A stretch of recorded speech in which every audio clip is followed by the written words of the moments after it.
The following program is brought to you by Arlington Community Media, where we tell your story.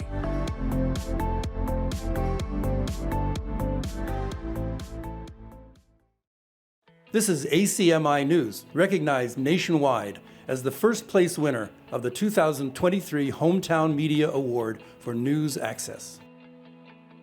It appears as though Minuteman High School will be getting a new school superintendent after what has been a lively year on that campus, and you'll meet her next. Black History Month is celebrated at the Regent Theatre this week. Miss Marian Anderson and Friends takes to the stage, celebrating a 20th century woman who changed the course of history for all of us. And there's a new coffee shop in town that serves up way more than your favorite ground roast. The Mill Cafe is on a mission, and we'll take you there next. ACMi News starts right now. From McLennan Park to Spy Pond, from Poets Corner to the Mystic River, we have Arlington covered, giving you stories that count from people who care. Reliable, trustworthy, dependable. This is the nationwide award-winning ACMi News.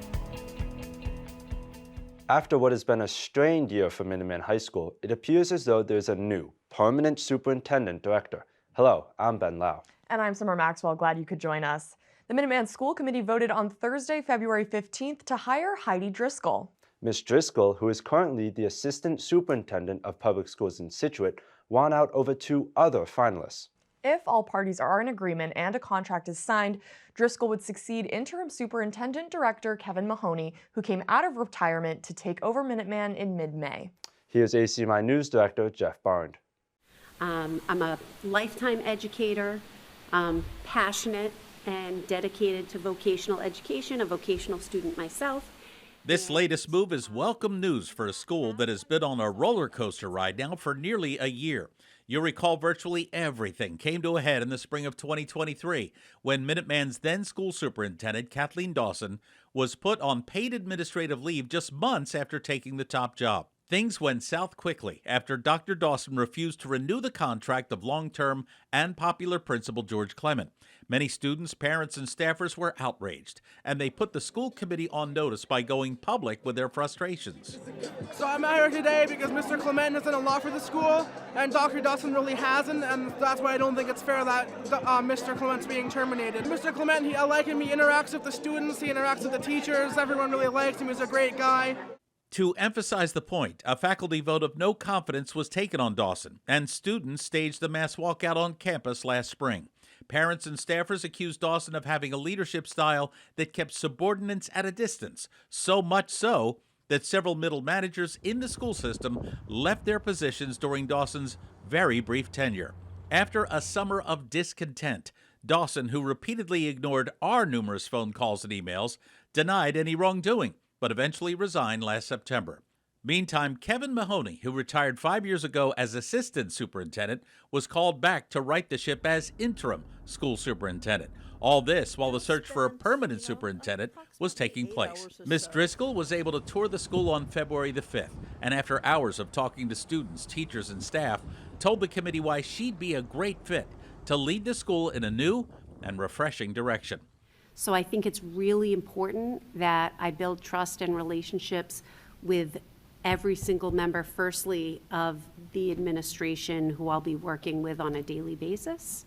I hope to have individual meetings with every single person so that I can hear the stories and anecdotes of what makes up Minuteman and what makes Minuteman the school that it is. In the past 10 months, Arlington has kept a close eye on the hiring process, since more than 200 students from Arlington attend the school here.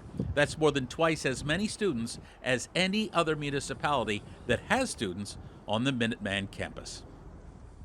Kevin Mahoney's contract runs through the end of June, and if all goes to plan, that means Mahoney will have served 2 months longer than Kathleen Dawson in the school's top job. And if all I's are dotted and T's are crossed, Heidi Driscoll is expected to take over the position of Permanent Superintendent-Director in early July.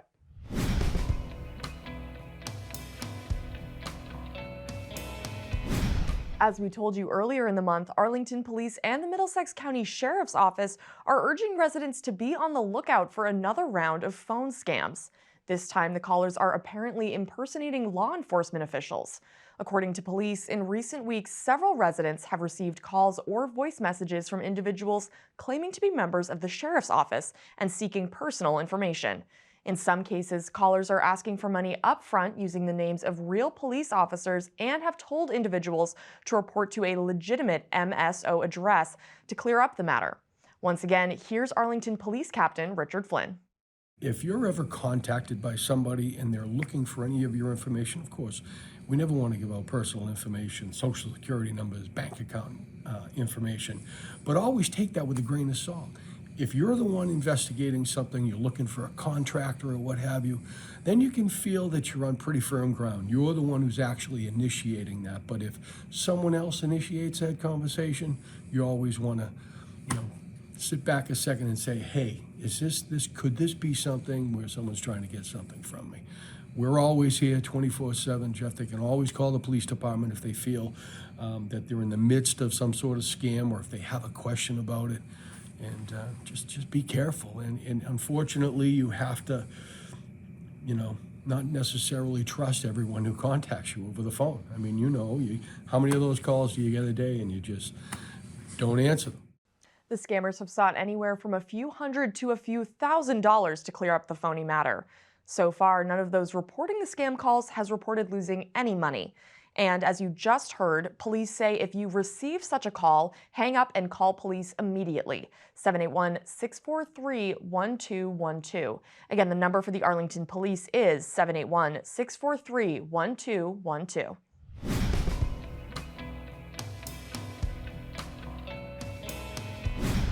ACMi has a new program that will air on a regular basis. It's called the Yoftahe Show. One of the first broadcasts took place in the community room of the Robbins Library. This ACMi-produced program, with host Yoftahe Jabru, will delve into topics that few people wish to discuss, or even know where to get help should problems arise. Topics like drug abuse, immigration, addiction, racism, issues that tend to marginalize people who feel as though they have nowhere to turn. Jabru says this program will answer many questions and enable people to do so much more. What it is like a lot of people talk about this in their house, but they don't think other people are dealing with it. So what they're finding through my show is, I'm not the only one going through this. There are support systems that we are not using, the resources that are out there. One of the two of the program that we did on that day was, one, we did the youth voice, giving them the power, and then I had also a chief police and an assistant DA on my show at the same time. For example, as a Black person, sometimes we think the system is against us, but knowing that we can also be part of the system, knowing we can run for chief police, knowing we can be the mayors, we can be the governors, and bring the community together. It's not them against us kind of situation. So I had two guests, one from Ethiopian origin who's a chief police, and another one from Peru who is an assistant DA, to come in and be able to explain the interaction, how we should be. I have done a lot of programs with the Cambridge Police, for example, how we can be part of the solution. And so that my goal is to bring the community together, and instead of not having the conversation or looking at each other, them against us, bringing us and putting us at the same table so that we are part of the solution together. And then has worked so far. I've been doing this for about 3.5 years now. People are catching up. And then it's like, I like the interaction that we are able to have, because that's the only way we can have a solution is when we come together and sit down at a table. You can also be an audience member to the show. But if you can't make it, the Yoftahe Show will be available on his YouTube channel. Just go to youtube.com/The Yoftahe Show. Again, that's youtube.com/The Yoftahe Show. And we welcome Yoftahe to the ACMi programming team. Just take a short trip down Mass Ave and you'll find several coffee shops all selling their specific types of dark roasts. Now meet the newest and arguably the most unique coffee shop in town, the Mill Cafe at 14 Mill Street in the High Rock Covenant Church. ACMi news correspondent Joanne Clinton visited the Mill Cafe this week during closing hours and spills the beans on a robust nonprofit business just around the corner. Welcome to Arlington's newest church-sponsored eatery and coffee shop, the Mill Cafe, just off Mass Ave and featuring more than 120 seats and scores of tables. There are activities for the family, including toys, a massive chessboard, and a menu that rounds everything off to the nearest dollar. No change to worry about here. The church here started the cafe, but it is trying to serve the community, and being right on Mill Street, right near the high school, was a perfect location where we thought we could bring together both the Arlington community and the high school community in one location. We visited the Mill Cafe during closing hours, and in that time, Drew Hunter was training his staff and getting things set to open for business Thursday through Saturday. Are you familiar with the... Hunter is making sure his coffee tastes good, but the objective of this coffee shop is to do good. Local vendors provide the bill of fare here. There's a pay it forward board where coffee is prepaid and intended for someone who can use a cup of joe. And customers have a choice of 3 nonprofits to put their money to work, including one right here in Arlington. The local expression is through Food Link right around the corner. And then there are 2 other organizations serving both in the United States and then globally. But as a nonprofit, our mission is about making connections and taking steps towards this epidemic of loneliness. And after the pandemic, we just saw more and more people siloed and really lonely. And could we take and create a space where people could come together, be seen, and see one another? So that's what we're about. Now that the Mill Cafe is up and running, how has it been received by the community it serves? People come in and they sit and they stay and they like the vibe of this space. And we just keep hearing that language again and again, that people want to be here and they enjoy being here and they enjoy the kind of, it's a little quieter, they can have conversations, they can engage with one another for longer in this space. And we're really thrilled about that. A new and different place that clearly is making friends one cup at a time. For ACMi News, I'm Joanne Clinton. Drew Hunter aims to expand opening hours as his staff increases.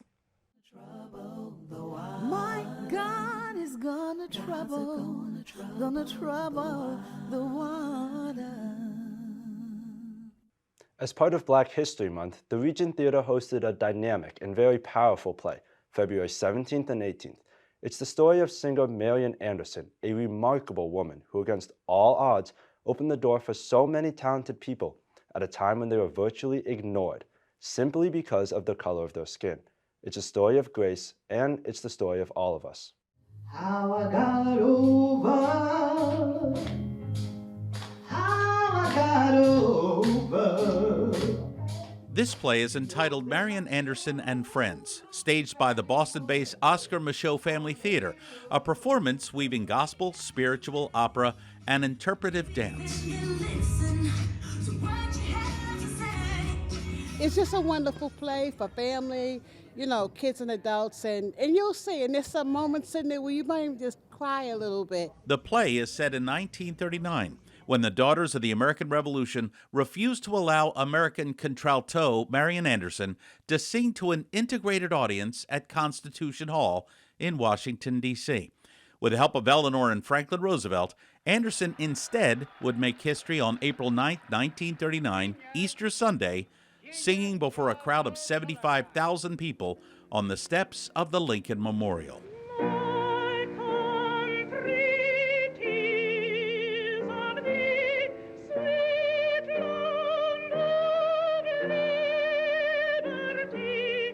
This woman is an icon for the ages, and not just an icon in African American history, in Black history. She's an American hero, and she stood up for all Americans.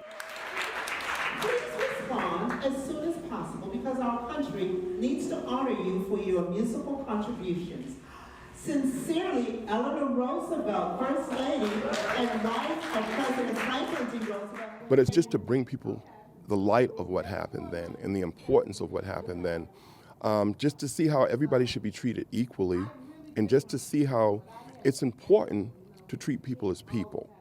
Because of her convictions and grace, Marian Anderson would not only shape American music, she narrowed the gulf between the races and helped to rewrite our history. It feels as a mission, feels like a mission. It's more than just entertainment. In fact, that is a part of the mission of the Oscar Michaud Family Theater Company, is to educate, entertain, and empower. It's a great honor. It's a play that tells the extraordinary story of a remarkable woman who opened doors for changes that helped clarify this nation's larger, sometimes forgotten history.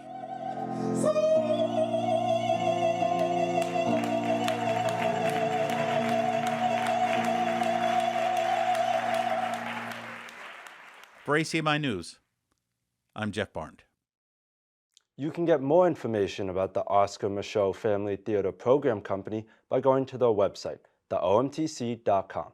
Again, that's theomtc.com. Remember last week when weather forecasters were predicting a Valentine's Day snowmageddon for these parts? Well, that never happened. But some people wanted that good winter blast that never came. And now nature's snowy window of opportunity is quickly closing. ACMi News correspondent Junru Tsao talked to area residents to see if they want spring ASAP or a good old-fashioned late winter nor'easter. Just a few days ago, we all braced for what was anticipated to be the biggest snow event in at least 2 years. After a winter of mild temps, last week's predicted snowmageddon caused a lot of concern. But the highly anticipated system ended up sidestepping Arlington. Residents shared their thoughts on the fickle forecast and hopes for spring. I don't mind the winter weather because it's a change of the season, so things don't get boring. And I've heard there's a Scandinavian saying, although probably everyone says it, that there's no such thing as bad weather, there's just the wrong clothes. So I have really good clothes, and it's kind of fun when it's cold to challenge yourself and dress up really warm and make yourself impervious to the cold weather. So yeah, it's nice to have a changing of the seasons. Most residents agree we dodged what could have been a major winter headache. We were very fortunate on Tuesday to miss the storm that did happen, but not for us. So that was a really good thing. I'm sure if you lived on the Cape or if you lived in Connecticut, you'd be like, that was a crazy, awful storm. But we were above it, and that was a good thing. We don't need to have to shovel and have big snow piles everywhere and not be able to pull out into an intersection. For Arlington residents, the weekend snowfall was a reminder that winter isn't over yet. The months or March and even April can be full of winter surprises. But it's nice for a family to get together. If you have the parents that have enough free time to say, let's go do something with the kids, or kids going out sledding in the snow, I think that's great. After a relatively mild winter, many welcome the change of pace, but some eagerly still await spring's arrival, just 5 weeks away. For ACMi News, I am Junru Tsao.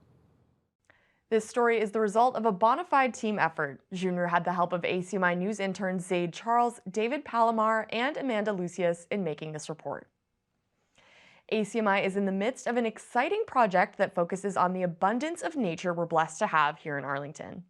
Produced by ACMi member Michael Armanius, this visual presentation features the talents of area wildlife activists John Harrison and Kim Nagy. With their permission, we use John and Kim's videos frequently here on this newscast. Now is just a sample of that project entitled Wildlife Through the Lens. In Boston, Massachusetts, the dynamic pulse of city life converges with the tranquility of nature, giving rise to an impressive cohort of individuals who quietly assume the role of guardians of the wild. John Harrison and Kim Nagy, distinguished wildlife photographers, accomplished authors, committed activists, and influential figures in the realm of environmental advocacy, exemplify this group. For decades, they have wholeheartedly devoted themselves to meticulously capturing the diverse tapestry of wildlife thriving in the urban periphery of Boston. Through their lenses and articulate prose, they craft narratives that transcend the boundaries of the urban landscape, shedding light on the intricate dance between the city and nature unfolding just beyond the bustling streets. John and Kim's work goes beyond mere documentation. It is a testament to their unwavering commitment to raising awareness, propelling conservation efforts, and inspiring a broader audience to appreciate and safeguard the delicate balance between urbanity and the wild. These photographers, driven by steady patience, transform into silent observers, their lenses becoming instruments to capture fleeting moments invisible to the untrained eye. Bridging the seemingly insurmountable divide between the untamed wilderness and the bustling concrete jungle, they offer a captivating glimpse into the intricate dance of coexistence that humanity negotiates daily. In revealing a hidden beauty often overlooked amid the chaos of urban living, John and Kim's work acts as a powerful catalyst for fostering a deeper connection between the residents of the city and the wild creatures that share their habitat. Through their lens, we are invited to witness not just the breathtaking biodiversity thriving on the urban fringes, but also to contemplate our role as stewards of this delicate equilibrium, urging us to recognize and protect the often overlooked natural wonders interwoven with the fabric of city life.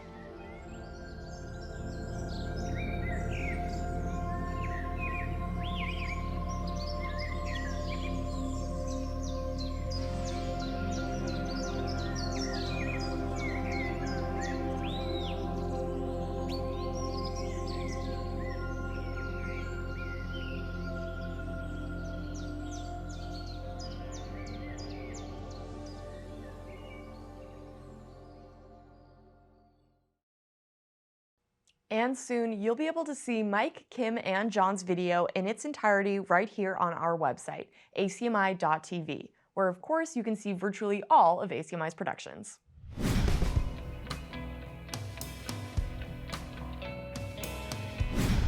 Area residents were treated to a great concert at the Robbins Library Reading Room in late January. It's part of the Friends of Robbins Library Winter Concert Series. This concert was produced by ACMi and featured the C sharps featuring a theorbo, an instrument resembling a lute. And to show you the range of musical genres the C sharps can handle, here's this talented band playing To Be or Not to Bop by the late jazz great Dizzy Gillespie.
The C sharps playing To Be or Not to Bop, part of the Friends of Robbins Library Winter Concert Series.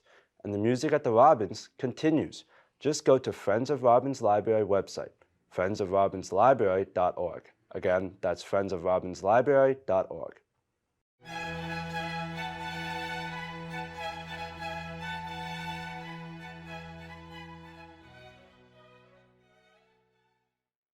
For nearly a year now, ACMi News has joined the Cyrus Dallin Art Museum in piecing together an oral histories project, a series of testimonials from people who in some way came in contact with one of Arlington's favorite sons, the world-renowned sculptor Cyrus Dallin.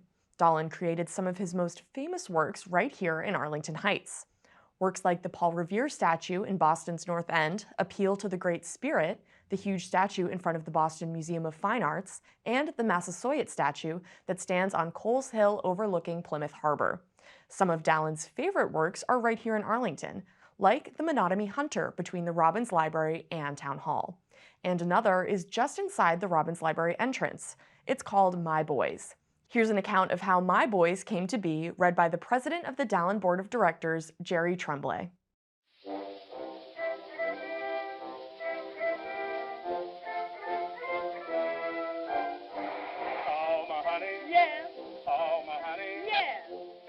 My Boys 1911 is a 32-inch plaster bust group which is located on the first floor of Robbins Library.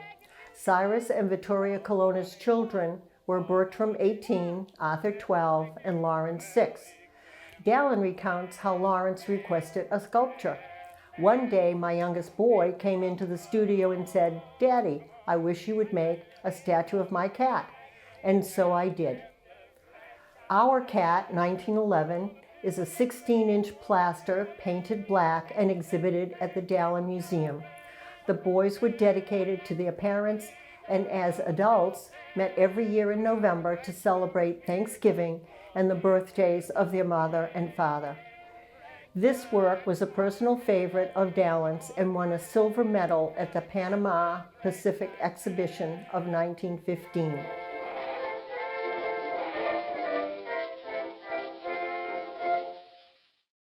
For more on the life and times of Cyrus Dallin, just go to the website of the Dallin Art Museum, dallin.org. Again, that's dallin.org. And to see our complete oral histories project, just go to our YouTube page, youtube.com/ACMiTV. Again, that's youtube.com/ACMiTV.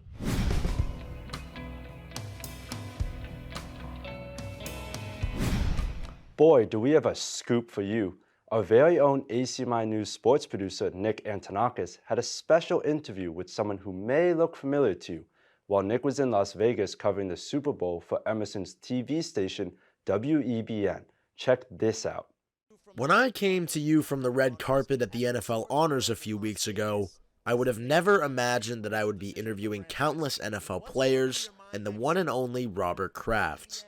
The owner of the New England Patriots didn't hesitate to talk to fellow Bostonians in an exclusive interview with WEBN Boston. Well, first of all, I love people from Beantown out here. And so congratulations to you and Emerson for participating here. When asking Kraft about the atmosphere of the red carpet in its first time in Vegas, Kraft showed his excitement. I see, all my friendly competitors, and actually to see people looking to have a good time. We need that in America now. We need more of it. Away from the carpet, the Patriots finished the 2023 season with a record of 4-13 and parted ways with legendary head coach Bill Belichick. When asking Kraft about what the future holds for the Patriot Way, Kraft put his trust in new head coach Gerard Mayo. I've had a chance to see Gerard when he got drafted number 10. When his second year with us, he got elected captain, and for 7 years. Then he went out in private industry for 4 years, and then came back as a coach. He's a high-quality, talented human being, so we're expecting good things. From ACMi News, I'm Nick Antonakis. Thank you, Nick.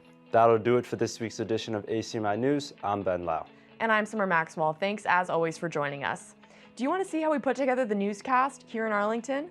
Stop by and pay us a visit right here at 85 Park Ave on Thursday afternoons between 3 and 5 p.m. And if you have any news tips for us, stay tuned. In just a few seconds, you'll find out how to contact us. In the meantime, stay warm, everyone, and we will see you back here next week. Take care. You can always check out our latest segments and newscasts on the web at acmi.tv/news. And don't forget to like us on Facebook and follow us on Twitter and Instagram at ACMi News. Make sure to subscribe to our YouTube channel as well. You'll find us at youtube.com/ACMi News. If you have any news tips for us or wish to become a citizen journalist, we'd love to hear from you. Email us at news@acmi.tv or stop by ACMI Studio A at 85 Park Avenue.